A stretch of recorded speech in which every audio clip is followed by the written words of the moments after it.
आश्चर्य है, हमारे प्रत्येक वचन पर हुंकार कौन भर रहा था?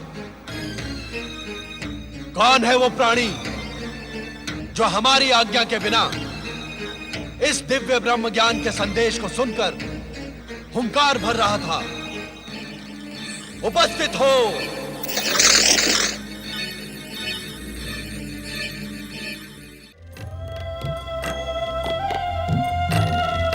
स्वामी, आपके संग रहने पर समय का पता ही नहीं चलता।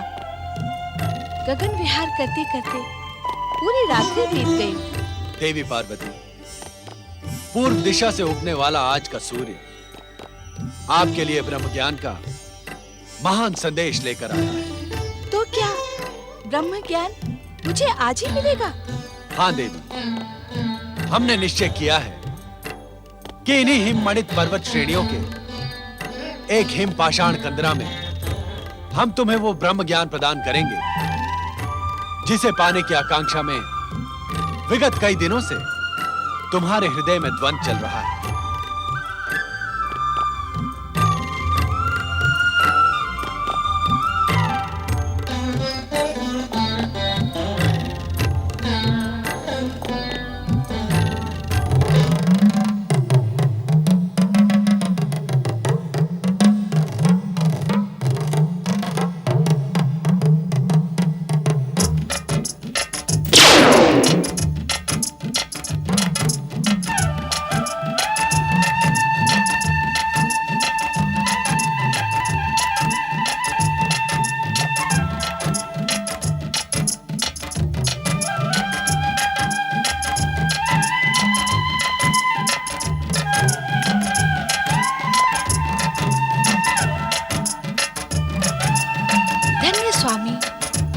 प्रकृति के सुंदर, शांत, मनोरम स्थान को देखकर मेरी आत्मा प्रसन्न हो गई है। देवी पार्वती, ब्रह्म ज्ञान प्राप्त करने के उद्देश्य से तुम जिस गुफा में खड़ी हो, वो प्रकृति के गूढ़तम रहस्य से भी अधिक गूढ़ और रहस्यमयी है। इस सुंदर स्थान की ऐसी क्या विशेषता है स्वामी? इस स्थान का रहस्य आज से पूर्व किसी के सामने उल्लेखित नहीं किया गया है। हमारे अतिरिक्त इस समस्त संसार में सर्वप्रथम तुम इस स्थान में उपस्थित होकर यहां का रहस्य ज्ञात कर रही हो। उस रहस्य को ज्ञात करने के लिए मैं उद्विग्न हो रही हूँ स्वामी। तुम्हारी उद्विग्नता स्वाभाविक है पार्वती। पर्वतराज हिमालय के अत्यंत कठिन, गूढ़ तथा हिम से ढके मार्गों में स्थित यह पवित्र गुफा अमरेश्वर के रूप में हमारा अत्यंत रहस्यमयी एकांत निवास स्थान है। ये आप क्या कह रहे हैं स्वामी? हम सत्य कह रहे हैं देवी पार्वती। हमारे अतिरिक्त किसी भी जीवात्मा को अब तक यहाँ आने का विधान नहीं था। निस्संदेह स्वामी, ब्रह्म ज्ञान प्राप्त करने के लिए मैं विगत दिनों से व्यग्र हूँ, किंतु अब आपके इस रहस्यमय एकांत निवास का रहस्य जानने को उत्सुक हूँ। देवी पार्वती, सृष्टि निर्माण के उपरांत जब जीवन के साथ मृत्यु भी अस्तित्व में आई, तब मृत्यु एवं अंतकाल देवताओं को भी भयभीत करने लगा। भयभीत देवगण हमारी शरण में आए। तब हमने देवताओं को मृत्यु के भय से उबारने के लिए सदा अपने मस्तक पर सुशोभित चंद्रमा को निचोड़ा। अद्भुत, आश्चर्यजनक। निश्चित ही सदा आपके मस्तिष्क का स्पर्श पाने वाले चंद्रमा में अमरत्व विद्यमान होगा। हाँ पार्वती, चंद्रमा को निचोड़ने से अमरत्व का पान करके देवगण अमर हो गए। परंतु भोलेनाथ, इस पावन कथा का इस पवित्र अमरेश्वर गुफा से क्या संबंध? संबंध है देवी पार्वती। उस अमरत्व की कुछ बूंदें पृथ्वी के इसी क्षेत्र में गिरी, उन्हीं से अमरेश्वर की अमर गंगा अथवा अमरावती नदी बह निकली। अर्थात पतित पावनी अमरावती का प्रारंभ इसी स्थान से होता है। हाँ देवी, चंद्रमा को निचोड़ने से गिरी अमरत्व की बूंदों ने इस गुफा में पहुंच सकने वाले व्यक्ति की अमरता सुनिश्चित कर दी। अर्थात इस गुफा तक पहुंचने वाला व्यक्ति अमरता को प्राप्त कर लेगा। निश्चित। यहाँ की वायु, यहाँ के वातावरण में अमरत्व विद्यमान है, जो किसी भी जीवात्मा को जीवन मृत्यु से मुक्ति प्रदान कर अमर बना सकता है। तब तो मानव कल्याण के लिए ये महान स्थान है, क्योंकि मानव सदैव अमरता प्राप्ति का प्रयास करता है।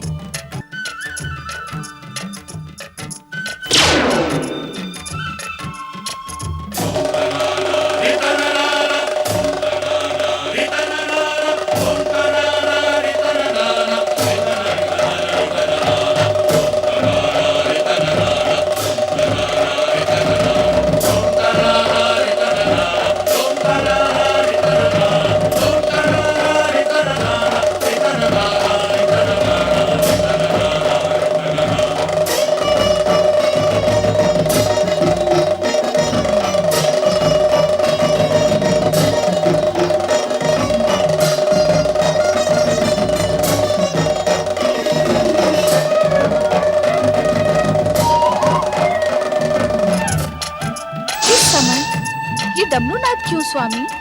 देवी पार्वती, जिस प्रकार इस पवित्र गुफा में आने वाला जीव अमर हो सकता है, उसी प्रकार किसी भी जीव के कानों में दिव्य ब्रह्म ज्ञान पड़ जाने से वो ब्रह्मज्ञानी बन इस सृष्टि की समस्त व्यवस्था को छिन्न भिन्न कर सकता है। किंतु डमरूनाथ से क्या होगा? इस डमरूनाथ के भीषण स्वर से इस गुफा के आसपास रहने वाले जीव जंतु दूर भाग जाएंगे। क्या जीवन यहाँ भी है स्वामी? आश्चर्य है कि यह प्रश्न हमसे पर्वत नंदिनी पार्वती पूछ रही है। देवी, जीवित रहने की आकांक्षा जीवात्मा को कहां-कहां ले जाती है, यह जानकर आपको अपार आश्चर्य होगा। आश्चर्य तो मुझे इस गुफा को देखकर भी हो रहा है स्वामी। हम इसी आश्चर्यचकित करने वाले स्थान पर आपको ब्रह्म ज्ञान का अमर संदेश प्रदान करें।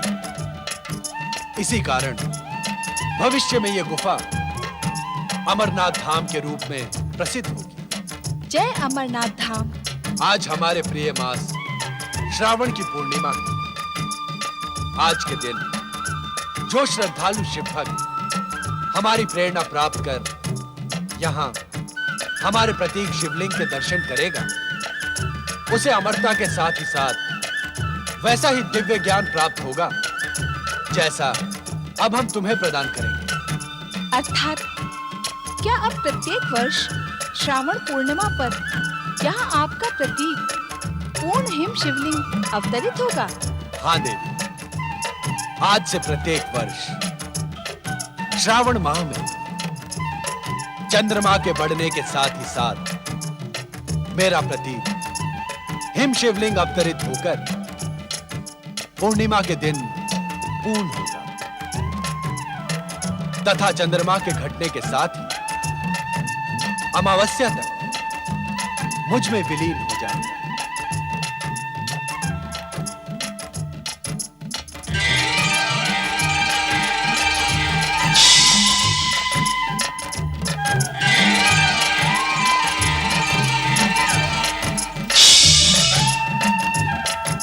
देवी, इस आसन पर विराजमान हो जाओ।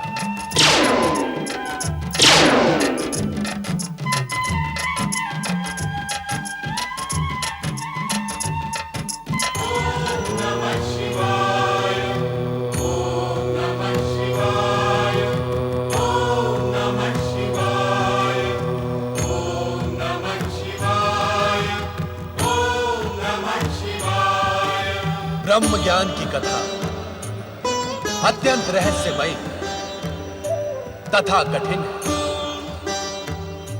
हम ये ज्ञान तुम्हें समाधि अवस्था में प्रदान करेंगे। इसे कहते हुए हमें तथा सुनते हुए तुम्हें रोमांच का अनुभव,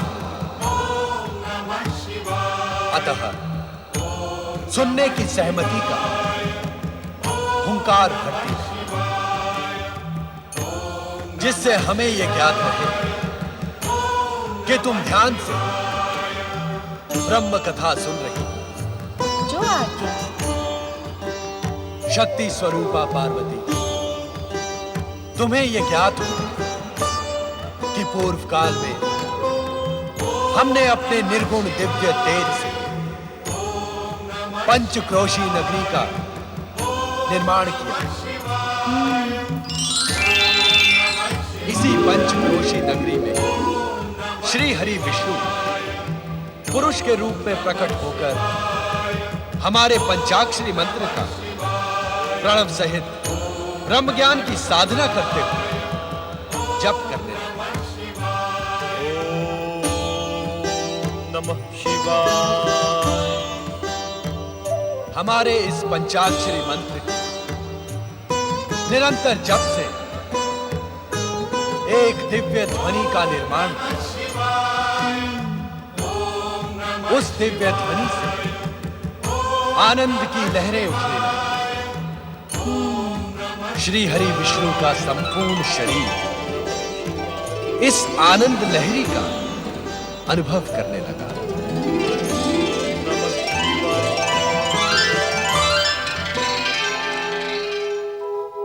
उनके शरीर से पवित्र ओमकारमय ध्वनि निकली।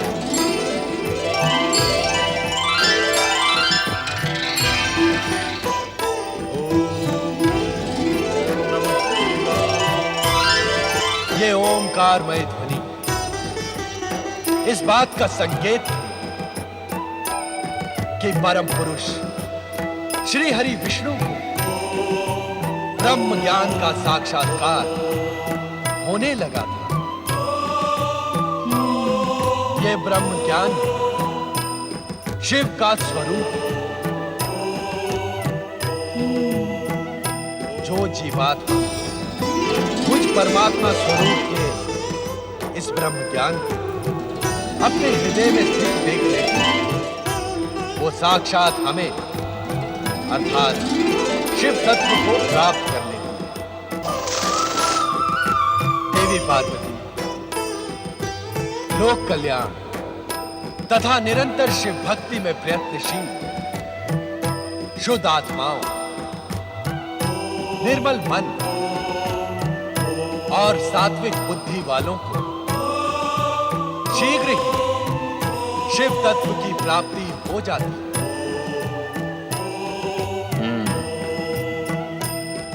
सृष्टि के कण कण में शिव तत्व की अनुभूति, प्राणी मात्र की श्रद्धा और भावनाओं को आहत न कर तथा संपूर्ण संसार को शिव की रचना मानने वाली जीवात्माओं को शिव ज्ञान की प्राप्ति हो।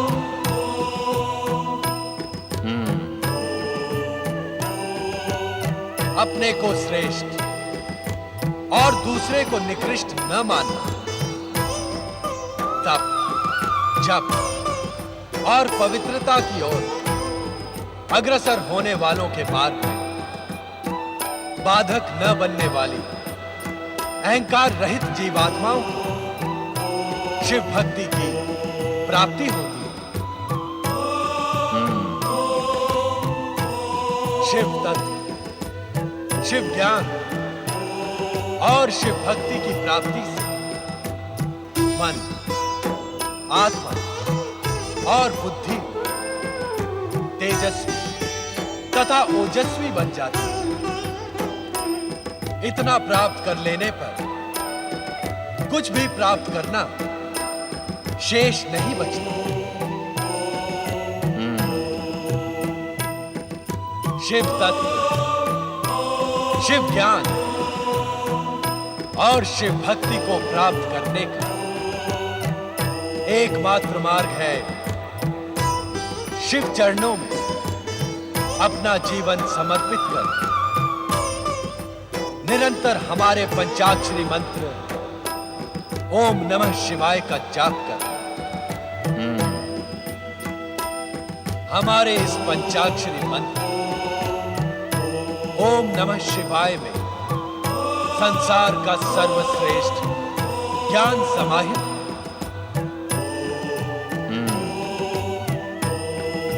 ओम अग्र पूजा को समर्पित त्रिदेवों का प्रतीक आदि स्वर है। शिव जीवन के कल्याण का स्वरूप है तथा उस कल्याण रूपी शिव स्वरूप नमन ब्रह्म रूपी शिव को प्राप्त करने का सर्वोत्तम उपाय है। यही ब्रह्म ज्ञान का सत्य है, यही शिव की सुंदर रचना है। मेरे द्वारा प्रकट सत्यम शिवम और सुंदरम से युक्त यह ब्रह्म ज्ञान उन्हीं महाभागों को प्राप्त होता है जो मेरे स्वरूप में अगाध श्रद्धा रखते हैं। मेरी आज्ञा अनुसार धर्म मार्ग पर चलने वाले प्राणी मेरी ही कृपा से मल एवं माया से मुक्त होकर मेरे परमानंद सच्चिदानंद स्वरूप में लीन हो जाते हैं। स्वयं मेरे द्वारा रचित एवं कहे गए इस दिव्य ज्ञान को प्राप्त ज्ञानी इस ज्ञान के प्रकाश रूपी अग्नि से अपने कर्म में शरीर को क्षण भर में जलाकर मेरी कृपा से कर्म बंधन से छुटकारा पाकर मोक्ष को प्राप्त कर लेते हैं।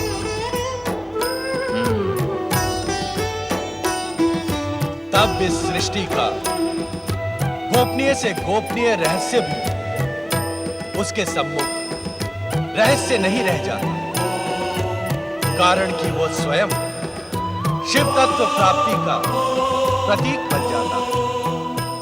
यही है परम दिव्य ब्रह्म ज्ञान जिसे पाकर तुमने अपनी आत्मा को मुझ परात पर ब्रह्म में समाहित कर दिया है। अब तुम स्वयं शिव तत्व, शिव ज्ञान और शिव भक्ति की प्रतीक हो।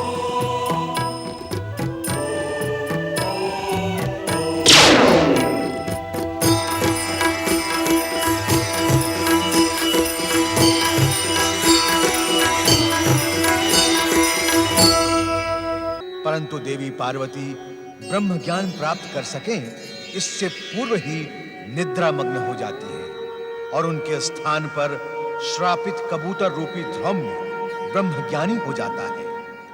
कबूतर रूपी धौम्य को ब्रह्म ज्ञान की प्राप्ति हुई, ये भी विधि का ही विधान था।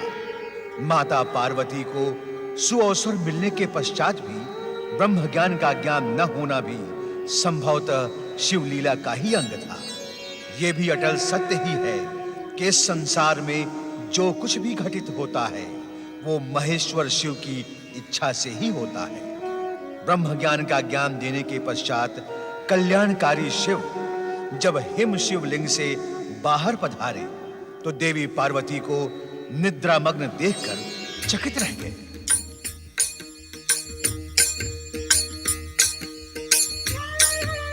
तुम सो रही हो पार्वती, तुम अपनी निद्रा को रोक न सकी। परम शिव तत्व और ब्रह्म ज्ञान की प्राप्ति के स्थान पर तुम्हें निद्रा ही प्रिय लगी। आश्चर्य है, हमारे प्रत्येक वचन पर हुंकार कौन भर रहा था? कौन है वो प्राणी जो हमारी आज्ञा के बिना इस दिव्य ब्रह्म ज्ञान के संदेश को सुनकर हुंकार भर रहा था। उपस्थित हो।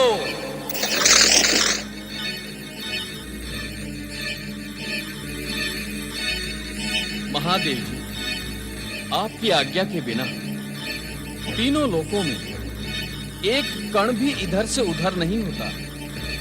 मुझे आपके डमरू नाद द्वारा इस स्थान पर पहुंचने का संदेश मिला। क्या आपकी इच्छा के बिना कपोत जैसा साधारण प्राणी इस भयानक शीत प्रदेश में एक क्षण में जीवित रह सकता है? इसके उपरांत भी यदि मैंने आपकी आज्ञा का उल्लंघन किया हो तो आप मुझे दंड दें भोलेनाथ। मैं पापी आपके दंड का ही योग्य हूं स्वामी। मन छोटा न करो ध्रुव। ये सारी माया हमने तुम्हें शाप मुक्त और ब्रह्म ज्ञान देने के लिए ही रची थी। ब्रह्म ज्ञान के लिए तुम्हारी पात्रता पहले ही निश्चित हो गई थी। अब तुम अपने गुरु के शाप से मुक्त हुए। ब्रह्म ज्ञानी ध्रुव ने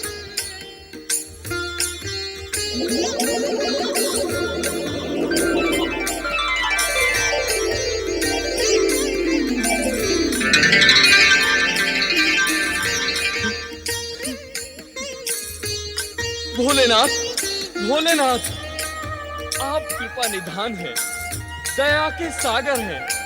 शापग्रस्त धूम्य को कपोत योनि से मुक्ति देने के लिए आपने कितना कष्ट किया है। आप कैलाश से यहाँ आए। जय जय भोले भंडारी, जय शिव शंकर, जय जय शिव शंकर, जय जय शिव शंकर। ये मैं क्या देख रही हूँ? डमरू नाद के उपरांत भी इस गुफा में ये युवा ऋषि कैसे प्रकट हो गए? माता, मैं और ऋषि का शिष्य ध्रुव में हूँ। भोलेनाथ की प्रेरणा से ही यहाँ उपस्थित हुआ हूँ। भोलेनाथ की प्रेरणा? हाँ माता, मैं शापग्रस्त ध्रुव कपोत बनन आकाश में उड़ रहा था।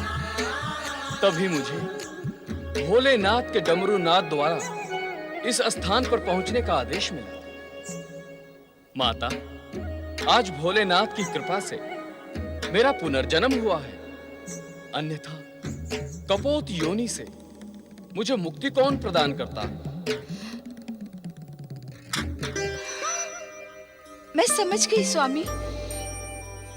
इन्हीं ध्रुव ऋषि को शाप मुक्त कर ब्रह्म ज्ञान का उपहार प्रदान करने के लिए ही आप मुझे इस पवित्र अमरनाथ गुफा में लेकर आए।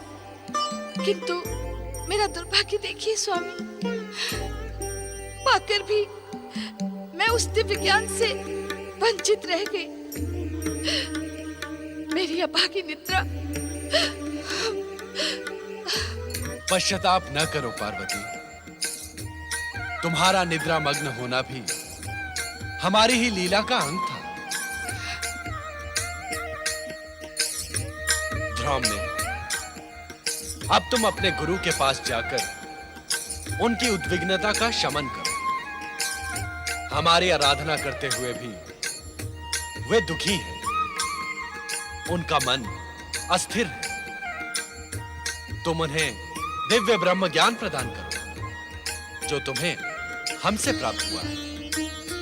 हाँ ध्रुव में एक शिष्य का अपने गुरु के प्रति यही कर्तव्य भी है।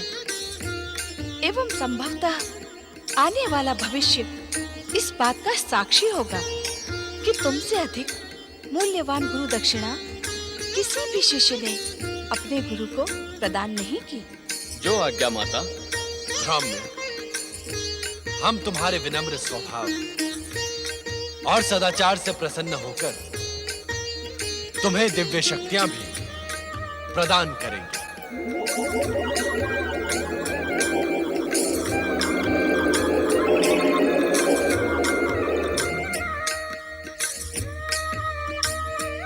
मैं आपकी इस महान कृपा के योग्य नहीं था भोलेनाथ।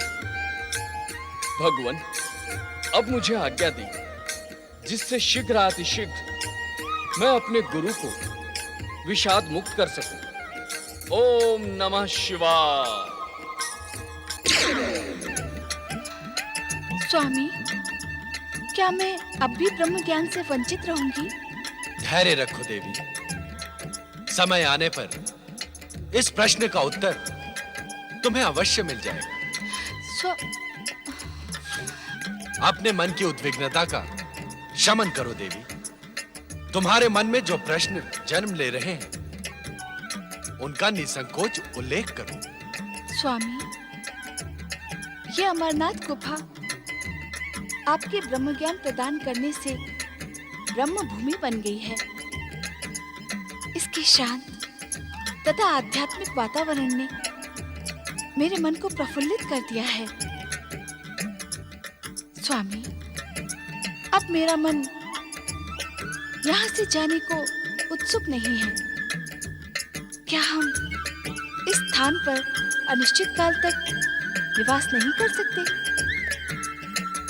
तनिक अपने नंदी तथा अन्य शिव भक्तों के साथ ही उन प्रियजनों की भी चिंता करो पार्वती, जो अपने समस्याओं के समाधान के लिए हमारी शरण में कैलाश पहुंचते हैं।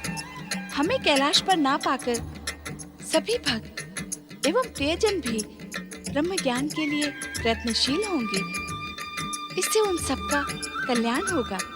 माँ के हृदय में ममता का ही वास होता है। जो ज्ञान तुम स्वयं प्राप्त न कर सकी, उसे अपने भक्तों को प्राप्त कराने के लिए कितनी ललायत हो तुम। तुम्हारी इच्छा का सम्मान करते हुए हम तब तक यहाँ निवास करेंगे जब तक तुम स्वयं कैलाश जाने की इच्छुक नहीं होती। किंतु क्या स्वामी? हम यहाँ इस रूप में न रहकर हमारे प्रति हिम निर्मित शिवलिंग में ज्योति स्वरूप में निवास करेंगे। जो आज्ञा स्वामी।